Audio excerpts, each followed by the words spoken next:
ओम शांति। आज की मुरली की तारीख है 24 अप्रैल 2024। बाबा कहते हैं, मीठे बच्चे, तुम सवेरे अमीर बनते हो, शाम को फकीर बनते हो।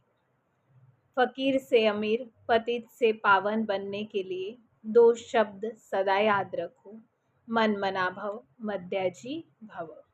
आज का बाबा का प्रश्न है, कर्म बंधन से मुक्त होने की युक्ति क्या है?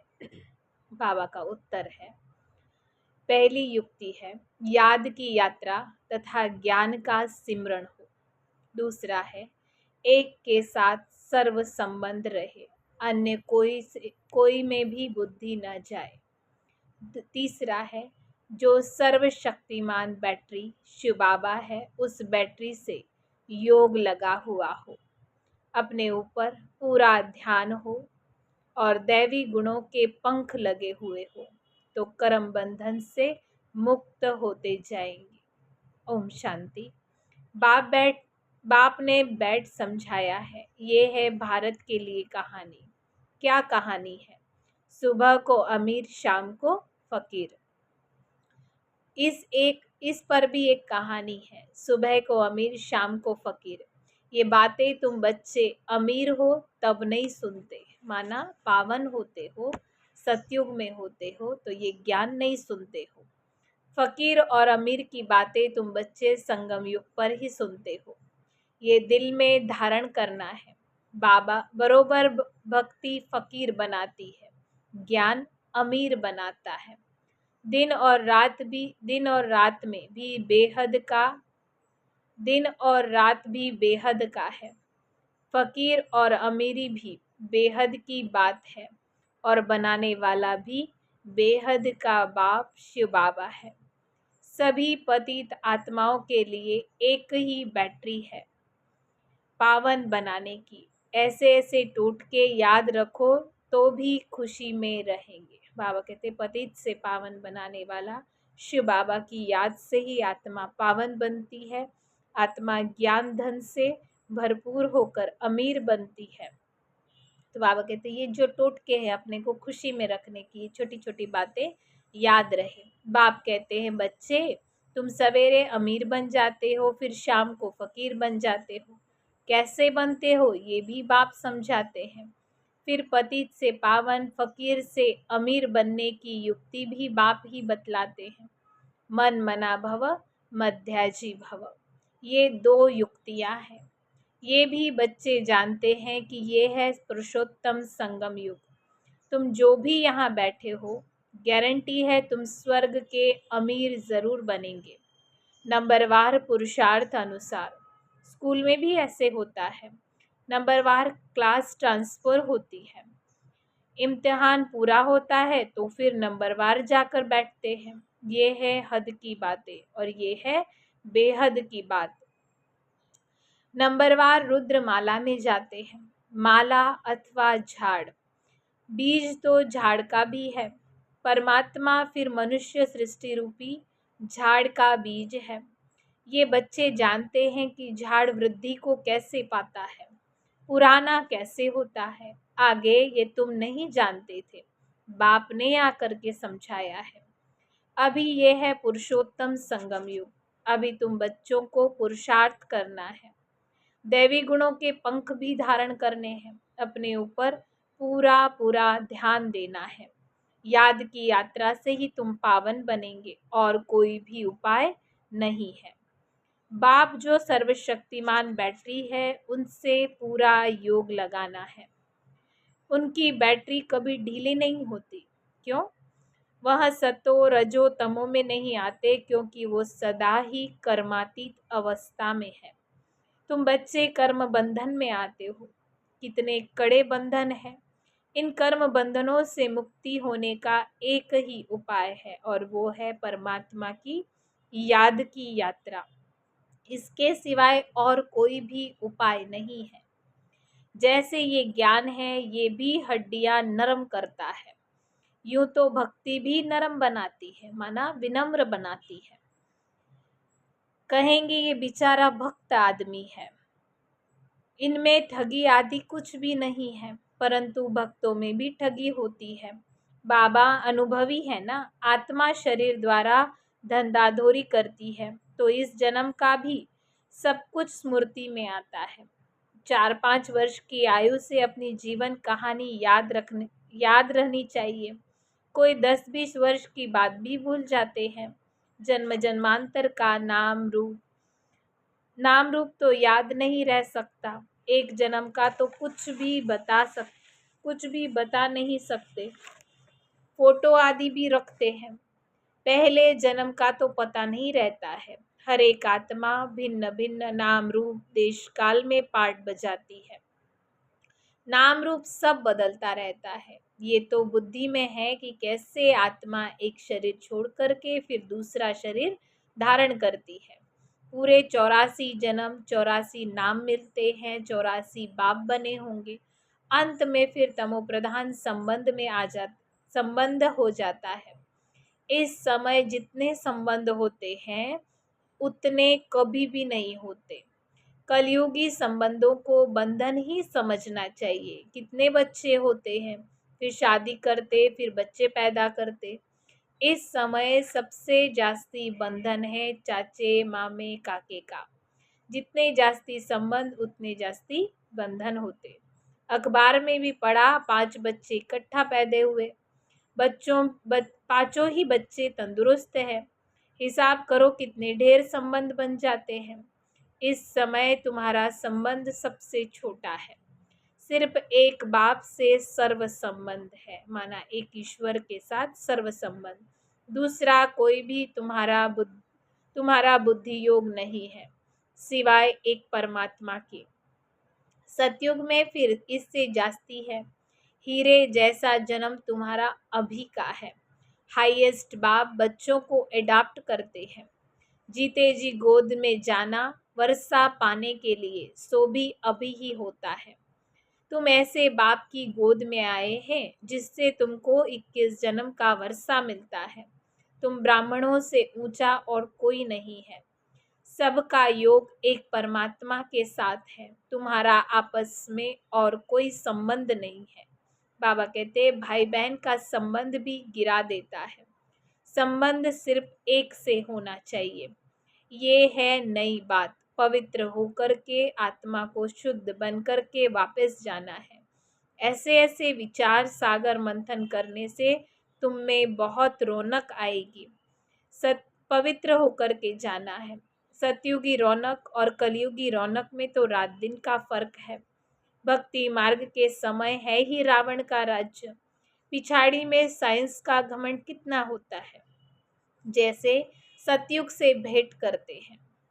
एक बच्ची ने समाचार लिखा कि हमने पूछा कि स्वर्ग में हो या नर्क में हो, तो 4-5 ने कहा हम तो स्वर्ग में हैं। बुद्धि में रात दिन का फर्क पड़ जाता है ना। कोई समझते हैं हम तो नर्क में हैं, फिर उनको समझाना पड़ता है कि स्वर्गवासी बनना चाहते हो, स्वर्ग कौन स्थापन करते हैं। ये बहुत मीठी मीठी बातें हैं। तुम नोट करते हो परंतु वो कॉपी में भी नोट ही रह जाते हैं, समय पर याद नहीं आते। अब पतित से पावन बनाने वाला परमपिता परमात्मा शिव है। वो कहते हैं बच्चे मामे कम याद करो तो पाप कटे। याद में कोई तो आमदनी होगी ना, माना कोई तो प्राप्ति होगी ना। याद की रस्म अब निकली है। याद से ही तुम बच्चे ऊंच और स्वच्छ बनते हो। जितनी जो मेहनत करेगा उतना वो ऊंच पद पाएगा। बाबा से भी पूछ सकते हो। दुनिया में तो संबंध और जायदाद के पीछे झगड़े ही झगड़े हैं। यहाँ तो कोई संबंध नहीं, एक बाप दूसरा ना कोई। बाप है बेहद का मालिक। बात तो बड़ी सहज है। उस समय है, उस तरफ है स्वर्ग और इस तरफ है नर्क। नरकवासी अच्छे हैं या स्वर्गवासी अच्छे हैं? जो सयाने होंगे वो तो कहेंगे स्वर्गवासी अच्छे। कोई तो कह देते हैं नरकवासी और स्वर्गवासी, इन दोनों बातों से हमें कोई भी मतलब नहीं है, क्योंकि बाप को नहीं जानते हैं। कोई फिर बाप की गोद से निकल माया की गोद में भी चले जाते हैं। वंडर है ना, बाप भी वंडरफुल तो ज्ञान भी वंडरफुल है, सब वंडरफुल है।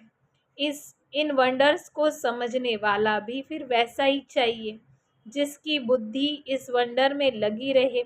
रावण तो वंडर नहीं है ना उनकी रचना वंडर है। दोनों में रात दिन का फर्क है। शास्त्रों में लिख दिया है, काली दह में गया सर्प ने डसा और काला हो गया। अब तुम अच्छी रीति समझा सकते ये सब समझा सकते हो कि श्री कृष्ण के चित्र को कोई उठाकर पढ़े तो रिफ्रेश हो जाए। 84 जन्मों की कहानी है श्री कृष्ण की। जैसे श्री कृष्ण की कहानी है वैसे ही आपकी भी है। स्वर्ग में तो तुम आते हो ना, फिर त्रेता में भी आते रहते हैं। वृद्धि धीरे धीरे होती रहती है। ऐसे नहीं, त्रेता में जो राजा होते हैं वो त्रेता में ही आएंगे। पढ़े के आगे अनपढ़े भरी ढोनी पड़ेगी। ये ड्रामा का राज बाबा बाबा ही जान सकते हैं। अब तुम बच्चे जानते हो, तुम्हारे मित्र संबंधी सब नरकवासी है। हम पुरुषोत्तम संगम युगी है, अब पुरुषोत्तम बन रहे हैं। बाहर के रहने और यहाँ के साथ रोज आकर रहने में बहुत फर्क पड़ जाता है। हंसों के संग से निकल बगुलों के संग में जाते हैं। बहुत बिगाड़ने वाले भी हैं। बहुत बच्चे मुरली की परवाह भी नहीं करते हैं। बाप समझाते हैं, बच्चे गफलत मत करो, तुमको खुशबूदार फूल बनना है। सिर्फ एक बात ही तुम्हारे लिए काफी है और वो है याद की यात्रा। यहाँ तुमको ब्राह्मणों का ही संग है। कहाँ ऊंचे ते ऊंचा, कहाँ नीच। बच्चे लिखते हैं, बाबा बगुलों के झुंड में हम एक हंस क्या करेंगे। बगुले बहुत कांटे लगाते हैं, कितनी मेहनत करनी पड़ती है। बाप की श्रीमत पर चलने से पद भी फिर ऊंचा मिलेगा। सदैव बच्चे हंस होकर के रहो। बगुलों के संग में बगुला नहीं बन जाओ। गायन है, आश्चर्यवंत सुनंती कथनती फिर भागंती भी हो जाते हैं। थोड़ा भी ज्ञान सुना है तो स्वर्ग में अवश्य आएंगे, परंतु फर्क रात दिन का पड़ जाता है। सजाएं बहुत खानी पड़ेगी। बाप कहते हैं, मेरी मत पर न चल, पतित बने तो 100 गुना दंड पड़ जाता है, फिर पद भी कम हो जाता है। ये राजाई स्थापन हो रही है, ये बातें भूल जाती है। ये भी याद रहे तो भी उच्च पद पाने का पुरुषार्थ जरूर करें। नहीं करते हैं तो समझा जाता है, एक कान से सुना और दूसरे से निकाल देते। बाप से योग नहीं है, यहाँ रहते भी बुद्धि योग बाल बच्चों की तरफ रखते हैं। बाप कहते हैं, सब कुछ बुद्धि से भूल जाना है, इसको कहते हैं वैराग्य। इसमें भी परसेंटेज है, कहाँ न कहाँ ख्यालात चले जाते हैं। एक दोस्त से लव हो जाता है तो भी बुद्धि लटक जाती है। बाबा रोज समझाते हैं, इन आँखों से जो कुछ देखते हो बच्चे, ये सब कुछ खत्म होने वाला है। तुम्हारा बुद्धि योग नई दुनिया में रहे और बेहद के संबंधियों से बुद्धि योग रखना है। ये माशूक वंडरफुल है। भक्ति में गाते हैं, आप जब आएंगे तो आपके बिगर हम किसी को भी याद नहीं करेंगे। अब मैं आया हूँ तो अब तुमको सब सब तरफ से बुद्धि योग हटाना पड़े ना। ये सब कुछ मिट्टी में मिल जाना है। तुम्हारा जैसे मिट्टी के साथ बुद्धि योग है, मेरे साथ बुद्धि योग होगा तो बच्चे मालिक बन जाएंगे। बाप कितना समझदार बनाते हैं। मनुष्य नहीं जानते कि भक्ति क्या है और ज्ञान क्या है। अब तुमको ज्ञान मिला है तब तुम भक्ति को भी समझते हो। अब तुमको फीलिंग आती है कि भक्ति में कितना दुख है। मनुष्य भक्ति करते हैं, अपने को बहुत सुखी समझते हैं, फिर भी कहते हैं कि भगवान आकर के भक्ति का फल देंगे। किसी को और कैसे फल देंगे ये किसी को भी नहीं समझते, ये कुछ भी नहीं समझते। अब तुम बच्चे जानते हो, भक्ति का फल देने आए हैं।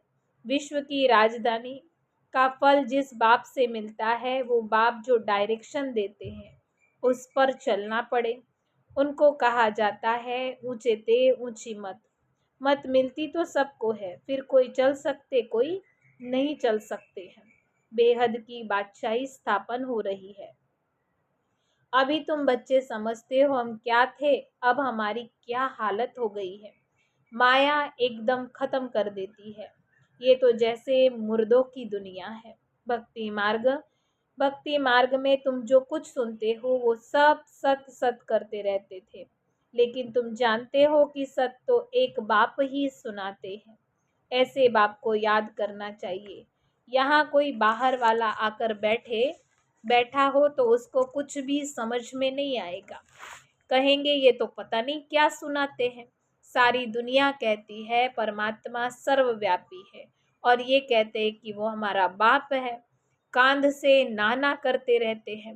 तुम्हारे अंदर हाँ हाँ निकलती है और वो नाना करेंगे, इसलिए नए कोई को अलाउ नहीं किया जाता। अच्छा, मीठे मीठे सिखिलदे बच्चों प्रति माता पिता बाप दादा का याद प्यार और गुड मॉर्निंग। रूहानी बाप की रूहानी बच्चों को नमस्ते।